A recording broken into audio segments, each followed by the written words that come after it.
ada dua ahli neraka yang dipanggil. Yang satu ditakoi, "Cung ning neraka piye rasane?"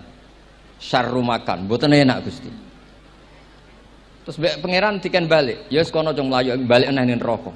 Niku tiange lari kencang, sekencang-kencangnya. Semangate seneng ambek kon balik ning neraka.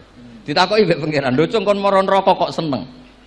"Kula nu pun kapok Gusti, kula nu nyesal ketika di dunia nak jenengan utus niku lelat-lelet. Niki kula tobat dengan bukti dikan jenengan teng neraka kula mlayu." Lho pangeran akhirnya haru, wong kok semangate mlebu neraka kaya ngono. Mergo diperintah pangeran. Ya dados niki ijazah jenengan akan mlebu neraka jenengan sing semangat nggih. Karena zaman ning donya sering diperintah Allah mboten napa? Semangat. Nah niku kemungkinane dibarno, kemungkinane dipanggil. Lah tiyang niku terus dipanggil oleh Allah. Ya wis kaya wong apik, tak kongkon nurut tenan, semangat tenan, terus diken mlebu swarga. Nah niki ijazah pertama nggih. Dinaken mlebu neraka sing napa? Semangat. Sing kedua niku dipanggil niku plengakan lelat-lelet. Kados kula diutus Gus Mus niki nelpon kula mboten purun, akhirnya ning Bika jare matur Gus Subak. "Turuti ya, aku diamuk Bika," jare Bapak. Dados niki melibatkan sekian pihak untuk memaksa saya datang ke mriki. Aduh, repot wong sawang kempek niku. Repot nyen repot. Mugi-mugi di sepuro ngoten. Yang kedua niku diken mlebu neraka malih lelat-lelet, ndelok pangeran mboten semangat. Ditakoki mbek pangeran, "Kenapa kamu tidak semangat?" "Saya itu tidak pernah ngira jenengan yang baik sudah masukkan saya ke surga, kemudian jenengan nyuruh lagi saya ke neraka. Saya tidak pernah mengira engkau itu seperti itu." Terus Allah nggih, "Ana indadzoni abdibi." Ya ora apa-apa, swarga wae swarga. Ini dua ijazah untuk sampean supaya bisa masuk napa? Swarga. Terus kita tidak pernah tahu napa Gustofa ngundang kula nyenengno wong akeh ganjaran, napa meksa wong alim dosa, bener ngerti kula carane. Karena dalam ilmu usul fikih, kembali ke usul fikih, kula nu gak ada khazanah kathah tentang debate pangeran kalian nabine. Kathah, mboten satu dua contoh di beberapa kitab tafsir. Suatu saat kula sering cerita niki, suatu saat Khalilur Rahman Ibrahim itu kedatangan Israel. "Kamu mau apa? Mau matikan jenengan?" Kata Nabi Ibrahim, "Harra'aital khalil yumitu khalilah." Mosok aku kekasih pangeran dipateni, mosok orang yang dicintai membunuh yang dicintai. Orang yang mencintai seseorang kemudian membunuh yang dicintai. Tidak ada itu. Akhirnya Israel matur teng pangeran. Cara politiknya ngeten, wau sing cara lagi seneng ngendikan politik. Wani kiai lengser jare beliau. Ono. Nak kula niku ahli tauhid wis pancen kodok kodare ngoten mawon, mboten berpikir ruwet-ruwet. Terus Israel kan mboten biasa logika, kan malaikat itu SOP kan, mboten biasa logika. Akhirnya matur tu pangeran, kata Ibrahim, "Masa kekasih bunuh yang dikasih, masa yang mencintai bunuh yang dicintai." Tapi Ibrahim baru sadar ngadepi pangeran gitu, lebih pinter. Ketika Allah fakullahu, katakan ke Ibrahim, "Harlo aital khalil yakrohu ayal ko khalilah." Mosok jari seneng aku kok ketemu aku rawani. Jari seneng kok rawani ketemu. Lah niki sampean aku pengen mati, monggo ngangge ilmu sing niki. Wong jari seneng pangeran kok rawani ketemu pangeran. Seneng ketemu. Ibrahim seneng sakit. Yo mati saiki ora apa-apa mati saiki. Terus kedua, niki cerita karena ini pondok ilmu. Orang harus biasa pakai logika usul fikih. Politik juga gitu. Nak kiai politik rawan kena syubhat. Tapi nak wong soleh oleh politik, kue ridho dipimpin wong fasik-fasik kabeh. Ya, mboten ngerti, mbok sing bener dis pokoke ngoten. Yes, itu memang logika usul napa? Fikih. Logika usul napa? Fikih. Ketika Nabi Adam badhe didamel, niku materinya saking bumi. Pertama sing diutus Jibril. Jibril ambekan qabdatan minal ardi, segenggam bumi. Saya mau bikin Adam, materinya dari bumi. Setelah datang ke bumi mau ngambil ista'adzat billah. Maksudnya ista'adzat billah, a'udzu billahi minka, saya berlindung Allah dari kamu. Antasinani. Kalau dengar pe Gustofa dari ahli nahwu dados kula niki tak goleki tenan pancen syanahu mun mutaaddi binafsi. Mungkin nek dibuli ku antusinani kok panjang nanti cerita. Saya ndak ingin bagian dari saya diambil, kok aku bolong. Iku cara bumi itu sudah masalah. Terus akhirnya Jibril kembali, ya Allah, dia berlindung kepada engkau maka saya lindungi. Allah membenarkan Jibril, Mikail juga sama. Tapi ketika Israel, ini Israel itu masalah memang. Ketika disuruh ngambil bumi, buminya ista'adat billah, tetap diambil. A'udzu billahi minka antasinani. Saya berlindung Allah supaya kamu tidak melukai saya, mencidrai saya dengan mengambil bagian dari saya. Kata Israel, wa a'udzu billah alla unaffidhu amroh. Saya juga a'udzubillah diperintah Allah kok tidak kasil. Kudu kasil. Lah saya tidak tahu yang benar istilahnya Jibril apa istilahnya Israil. Terus memang sudut pandang. Makanya dulu ketika banyak pondok putri itu kiai-kiai kuno dulu itu menentang. Alasannya nggih, nak bojone jelas khawatir kiai ini kecobaan itu jelas. Tapi banyak kiai itu nggih khawatir tenan. Kecoba fitnatin nisa. Tapi ketika logikanya dibalik, apa kamu ridho para perempuan-perempuan muslimat itu tidak dapat pendidikan apa? Agama. Hanya karena orang soleh tidak punya nyali, tidak punya peduli mengajar. Tapi kita saged diwalik. Ustaz-ustaz sing mani pas-pasan itu kue ridho nak kecoba. Sampean milih mana? Ridho kecoba apa ridho bodoh? Nah, logika-logika usul fikih ini yang kemudian dipakai Wali Songo. Dipakai Wali Songo, kemudian membiarkan sekian tradisi yang insya Allah itu salah sebetulnya, tapi tidak sebanding dengan asmane Allah Subhanahu wa Ta'ala. Misalnya begini, gini iki dirungokno mawon. Sampeyan ra paham mboten napa-napa. Sampeyan nak ra paham wis anggap ae tawadhu. Sepantese wong awam yo ora paham, nak paham dadi kiai. Terus biasa mawon sampean ora paham aja tersiksa. Umpamane jenengan mboten kiai kok kon paham. Nah sampean pinter kados kula mestine ora ngrungokno, semangate hasud. Terus rivalitas perkara. Nah cara Mbah Mun nak cerita ngoten, dhisik ke zaman bodho iku angger kiai mbok cucuk. Bareng padha kiai niku koyok saingan. Niku pun sunatullah ndak bisa dihindari, niku pun sunatullah. Terus kembali lagi ya, logika-logika usul fikih niku dipakai oleh Wali Songo. Ngeten ada cerita ini rungok nonton. Itu sudah saya cek di beberapa riwayat termasuk di Musnad Imam Ahmad. Ada orang ini bukti teorinya Wali Songo itu benar. Wonten tiyang gadah kesalahan. Niku dokumen kesalahan niku madul basor sepanjang mata melihat. Wes ngoten jumlahnya 99 bok. Kayak apa banyaknya? Per bok madul basor sepanjang mata nopo melihat. Ketika dia ditanya Allah itu kalau tanya demokratis. Adzolamat kakatabati. Jangan-jangan malaikat saya sentimen. Kalau kamu jelek ditulis, kalau baik enggak? Enggak Gusti. Afalaka ujurun. Jangan-jangan kamu saat salah itu punya alasan? Enggak Gusti. Ya memang salah. Tapi kata Allah, sudah kamu tenang saja. Kamu punya ini. Itu hanya satu bok. Ya kira-kira kayak tempat jam tangan itu. Enggak, kamu punya ini cukup ini. Terus malaikat tanya, ya Allah, apa artinya, apa ngefek itu kalau ditimbang tuh, kejelekan sebanyak itu dengan satu box jam. Orang ini juga bilang, Gusti sudah ada usah ditimbang, nggak ngefek itu pasti kalah. Tapi setelah ditimbang menang yang satu box kecil tadi. Karena di situ adalah la ilaha illallah Muhammadur Rasulullah. Jadi malaikat diancam sama Allah, kamu berani tidak mempertimbangkan nama saya? Apapun banyaknya box itu dosa itu tidak saya. Kalau ini la ilaha illallah itu nama saya. Kamu berani tidak mempertimbangkan nama saya? Ya tidak berani Gusti. Ya harus dimenangkan. Nah itu. Semalannya kok pengajian ini ya ono ikhtilatur rijal wan nisa, tapi baru kayak ngaji di sepuro. Ya aja muni halal tapi ya aja muni terus gak ono faedahe. Sepuro. Di sepuro insyaallah. Karena kalau nuruti harus steril halal itu kayaknya tidak bisa. Terus di situ ditutup fala yaskulu ma'asmillahi ta'ala syai'un. Dibanding asmane Allah Ta'ala sesuatu itu tidak ada nilainya, pasti menang Allah Ta'ala. Sehingga banyak ulama ngendikan kowe nak bar dosa, bar salah maca iki-iki. Dan kalau Anda dosa misalnya catatannya 1 box, terus di bawah ada astagfirullah, malaikat ditanya sama Allah, kamu berani tidak mempertimbangkan nama saya disebut di situ? Nah, saya ini ribuan orang yang ngundang, saya berani mengabaikan. Bareng ana wong ngaku mbah, ya mbah tenan wae.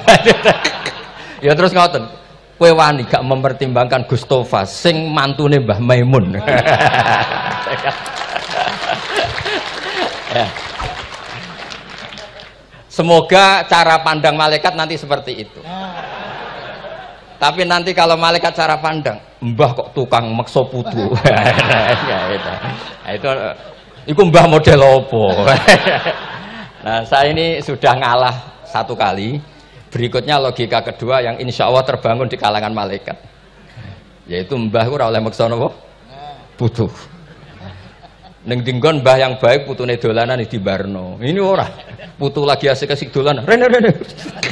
Kon nyapu. Nah, itu udah jenis mbah yang baik. Terus kula suwun lah ngaji usul fikih yang serius karena itu menjadikan kita bermartabat. Kula niku sering lepas jenazah tangga-tangga kula nggih penggene ndelok TV, nak bengi nggih ngelamun, ngayal sugih, kadang yo ngapalo tikus sing liwat dhuwure saking ra ono penggawean. Tapi kula nak lepas jenazah ini orang baik.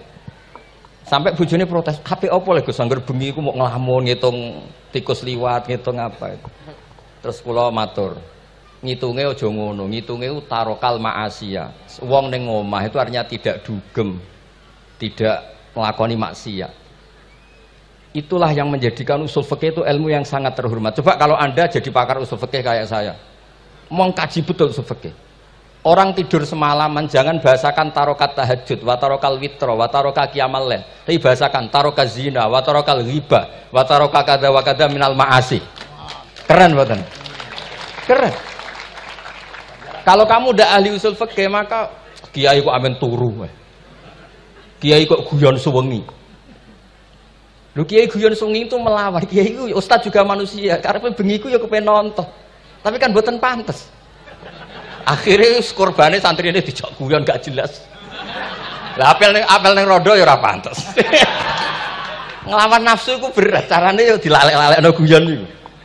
Lah muga-muga malaikat kabeh ahli usul fikih nganggep ngono iku perlawanan terhadap keinginan apa maksiat. Malaikat ngaji ora. Makanya itu disebut di kitab usul fikih tentang usul itu izma min mubahin illa wa yatahaqqaqu bihi tarku haramim ma fa'il zamu minas sukun tarkul qatli wa minas sukut tarkul ghibah. Tidak ada sesuatu yang mubah kecuali saat Anda lakukan, saat itu juga Anda meninggalkan keharaman. Maka sebetulnya mubah ini punya nilai yang luar biasa yaitu tarkul haram atau tarkul ma'asi. Jadi sawangane sampeyan nang omah kukar-kukur, mlebu metu, kukar-kukur meneh, mlebu metu, bariku turu angop ngorok. Nah, semoga malaikat ini al-usuli sehingga ngitung itu hadza tarokal ma'asiyah kullaha. Hebat. Ini orang yang tinggal napa? Maksiat. Tapi nak malaikat itu jenis rada ekstrim. Alumni kempek suwengi ra tahajud ora witir ku alumni opo? Mulane kula niku ngaji usul fikih terus supaya diperdengarkan ke malaikat. Supaya teorinya pakai usul napa? Fikih. Jadi kalau melihat kita melakukan mubah niku dihitung tarkul napa? Ma'as. Nah, ini pentingnya ngaji. Kula nate ditanya sama seorang dosen. Gus, masa iya Quran yang katanya mutu semutu-mutunya kemudian ada ayat kulu washrobu. Mosok urusan mangan, nggak usah disuruh orang juga makan. Terus kualitasnya kulu washrobu itu di mana? Terus kalau jawab, terus sorokan yang penting wopo, rapat utawa seminar. Ndak ada rapat, ndak ada seminar itu kamu ndak mati. Tapi kalau nggak makan itu mati. Penting mana? Ya penting makan. Lah iya, jadi orang itu lupa kalau sesuatu yang seserius itu karena menjaga nyawa, yaitu makan. Terus karena makan tuh hal yang murah dianggap biasa, itu bahaya. Sehingga sebetulnya yang kita bisa jadi wali lewat hal-hal keseharian tidak bisa jadi wali karena tadi. Saya punya hadis, ini mudah sekali untuk Anda jadi wali. Bahkan di atas wali lah. Inna woha ta'ala la yardha anil abdi pakai inna masih pakai lam taukid. Innallaha la yarda 'anil abdi ayyakulal aklata fayahmadahu 'alaiha. Aw yashraba syarba fayahmadahu 'alaiha. Allah itu sangat ridho ada orang makan satu asupan kemudian dia muji Allah. Loh, orang tidak punya alpat itu tidak mati, tidak punya tanah ribuan hektar itu tidak mati. Tapi kalau nggak makan sesuap nasi mati. Penting mana? Penting makan. Tapi gara-gara kamu tamak untuk syukur nunggu punya alpat, untuk syukur nunggu punya tanah banyak. Anda ini bodoh.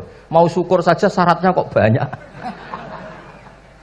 Jadi sebetulnya kalau kita mau jadi wali itu cukup setiap makan itu kamu syukur. Fayahmadahu 'alaiha. Au yashraba syarba fayahmadahu 'alaiha. Makanya wali-wali dulu kalau didik raja yang sedang berkuasa itu ditanya. Kamu raja besar, punya pengaruh besar. Andaikan kamu di padang pasir dan kemudian Anda tidak mendapatkan air sama sekali. Apakah kamu menggantikan kerajaan kamu demi beli satu seteguk air? Iya, akan saya beli karena saya kalau tidak minum mati. La tafrah bimulkin la yusawi jar'atama'in. Kamu jangan bangga dengan sistem kekuasaan yang tidak senilai dengan seteguk air. Orang nggak jadi raja itu nggak mati, tapi kalau nggak minum mati. Terus akhirnya dosen itu tahu, wah berarti kuluwas robu itu luar biasa, Gus. Ya, sangat luar biasa. Makan dan minum itu luar biasa. Makanya terus ada kiai mertamu mangan. Kalau tadi baru datang kon mangan. Di sini ya ada mangan. Ya saya anggap aja itu proses jadi wali, ngoten Pak. Jadi segampang itu jadi wali. Nah, kemudian gara-gara torekoh terus jadi wali ku repot kon maca 10.000 wiridan kon opo. Kesuwen nih cara-cara kesuwen. Karena ini partai gak torekoh tadi. Dulu abahnya Mbah Maimun Mbah Zubair itu kalau disuruh wiridan lama-lama itu nggak mau. Sementing diridani pangeran, moco kok akeh-akeh. Nah, itu partainya partai ahlul ilmi. Ya partainya partai ahlul apa? Ilmi. Nah kemudian karena saya ini nekuni tafsir ya, itu saya kepengen ya menggerakkan supaya ilmu Quran itu menarik. Caranya apa? Cari sisi ekstrimnya. Kalau bolak-balik, kenapa sih orang nggak janggal? Nggak janggal itu udah iskal. Quran itu kan kalamu Allah. Saya ulang lagi, Quran itu kalamu Allah. Masa iya Allah yang Tuhan kemudian ngendikan iya kana budu wa iya kanas tai. Kepadamu aku menyembah. Masa Allah ngendikan gitu pada kekasihnya Nabi Muhammad. Padahal Allah itu al-ma'bud bukan abid. Allah yang disembah bukan yang menyembah. Semua ahli tafsir, saya bukan bilang sebagian, semua ahli tafsir pasti ngendikan begini. Wa yuqaddaru qabla qaulihi ta'ala iyyaka na'budu qulu. Sebelum iyyaka na'budu itu ada kata yang disimpan yaitu qulu. Jadi iyyaka na'budu itu betul ngendikannya Allah, cuma sudah dikasihkan Jibril kepada umatnya Rasulullah. Jadi Jibril bilang gini ke Rasulullah Muhammad, Muhammad qul iyyaka na'budu. Kemudian Nabi juga bilang ke umatnya qulu iyyaka na'budu. Jadi ini kalam Allah yang sudah milik kita. Nah berhubung milik kita, kita sah mengatakan iya karena kalau tidak janggal, masa iya Allah berdoa ihdinas siratal mustaqim, tunjukkan kami jalan yang benar. Lalu kalau ihdinas siratal mustaqim kalam Allah berarti kan Allah yang berdoa. Nah, sehingga semua tafsir bilang sama, wa yuqaddaru qabla qauli ihdinas siratal mustaqim qulu. Nah, terus ada mufassir lain bilang jangan mulai iya karena butuh ya semuanya, mulai bismillah, qulu bismillahirrahmanirrahim. Masa iya Allah sendiri yang bilang bismillahirrahmanirrahim. Nah, dengan tafsir seperti ini terus kita akhirnya lagi-lagi kembali ke usul fikih, kembali ke balaghah, kembali ke nahwu. Kalau enggak, ya Anda akan menafsiri Quran pakai logika Anda sendiri. Sampai ada mungkirus sunnah. Pokoknya sementing kembali ke Quran. Orang roh Quran itu kayak apa? Saya kemarin ngaji di Sedan di daerah saya bilang, Sayyidina Umar itu Islam sebelum minta hidayat. Khalid bin Walid ya Islam sebelumnya ya tidak minta hidayat. Lah itu kan janggal, padahal katanya Quran itu hudal lil muttaqin, petunjuk bagi mereka yang takwa. Padahal tidak ada sabkut takwa untuk Umar. Umar tidak pernah takwa, tapi nyatanya Islam. Bahkan dia masuk ke rumahnya Zaid bin Arqam itu mau bunuh Nabi, mau nyari Nabi, bukan mau Islam. Tapi ketika dengar iparnya membaca Toha ma anzalna alikal Qur'ana litasqa, kemudian dia masuk Islam. Lalu gimana tentang hudal lil muttaqin, petunjuk bagi mereka yang takwa? Banyak ulama yang mengatakan lil muttaqin itu balaghahnya lil iktifa, lil muttaqina wa ghairihim. Jadi Quran itu petunjuk bagi yang takwa dan yang tidak takwa. Dan itu di bahasa Arab sah. Di bahasa Arab sah. Misalnya gini ya, kalau sampean punya ponakan dolan, "Cung-cung nang mangan." Ya maksudnya ya mangan mbek ngombe, mangan tok seretan mati kan. Itu kan satu paket. Sarobila taqikumul harra wal barda. Pakaian yang melindungi dari panas, di situ nggak disebut wal barda, tapi artinya juga wal barda. Karena kalau tidak diartikan lil iktifa, nanti Quran itu memberi petunjuk bagi yang sudah muttaqin, corong doang nguyai segoro, wis takwa kok. Nah ini kita butuh ahli tafsir yang al-usuli. Karena itu yang menjadikan Quran punya kualitas lagi. Seolah lagi punya kualitas lagi. Kalau ndak, Quran tuh kayak biasa-biasa saja, kayak tadi kulu wasrobu kayak dan seterusnya dan seterusnya. Jadi kalau suwun barokahnya hormat sama orang alim kados Ki Akil, Ki Siras dan tenaga keluarga mriki. Orang menghidupkan logika ilmu lagi. Jadi kalau seneng lah nak dilam Gusmus ahli ilmu mboten krana niat fakir mboten. Biar sampean ngerti lah kalau ngadepi ahlul ilmi itu pun mboten level. Ahlul ilmi itu kalau punya logika itu tidak bisa dibantah. Saya beri contoh sekian contoh yang nyata yang diajarkan Rasulullah SAW. Nabi itu pernah mau dipermalukan orang karena Nabi ngendikan la adwa wala tiarata, tidak ada penyakit menular. Terus ada orang iseng kok onta yang kena kudisen itu dijejerkan yang waras ikut kena kudisen. Terus orang ini tanya, ya Rasulullah ini tadi sehat, tapi kena onta yang kudisen ikut kudisen. Nabi tanya lagi, faman a'dal awal, yang kudisen pertama ketularan siapa? Wah itu dari Allah ya, maksud saya seperti itu. Jadi ada terus orang-orang kafir itu cara berpikir aja alal alihata ilaha wahida inna hadalah syai'un ujab. Muhammad ya tentu mereka masih jangkar. Muhammad problem kita ini banyak. Kalau Tuhannya satu tidak cukup. Ada problem kredit macet, ada problem macam-macam kan, utang piutang macam-macam. Kalau Tuhannya satu tidak cukup. Kita butuh Tuhan banyak karena problem kita banyak. Lalu Nabi mengajarkan mereka apa logika yang dibangun. Kalau kamu jadi buruh, kemudian majikan kamu banyak, semuanya merintahkan kamu, kamu bingung enggak? Ya bingung. Tuhan kamu itu majikan kamu, kalau banyak-banyak perintah semua kamu yang bingung. Ya sudah mat Tuhannya satu saja. Itu disebut wa masalah rojulan fihi syuraka umutasakisuna wa rojulan salamal lirrojul. Nah, sekarang itu kita ini mulai kehilangan fatonahnya Rasulullah SAW. Nabi dulu itu kalau nerangkan ilmu, itu logikanya gampang sekali. Logika yang dibangun tuh gampang sekali. Ada orang cerita, ya Rasulullah saya ini ada sekian anak saya, yang paling saya cintai satu. Apa saya boleh melebihkan yang paling saya sayangi dalam pemberian? Nabi jawabannya itu tidak langsung jangan enggak. Apakah kamu berharap bahwa mereka semuanya baik ke kamu? Iya, semuanya saya ingin baik ke saya. Ya kalau gitu jangan. Kan tidak fair kita mengunggulkan yang satu, melebihkan yang satu, sementara kita berharap semuanya baik. Itu tidak fair kata Nabi. Jadi dulu Nabi itu, terus ini yang cerita fikih. Dulu Ahlul Madinah itu mangga, itu masih pentil sudah dijual. Pentil dijual harganya 2 juta. Masa iya pentil harganya 2 juta? Karena dengan asumsi sudah jadi mangga.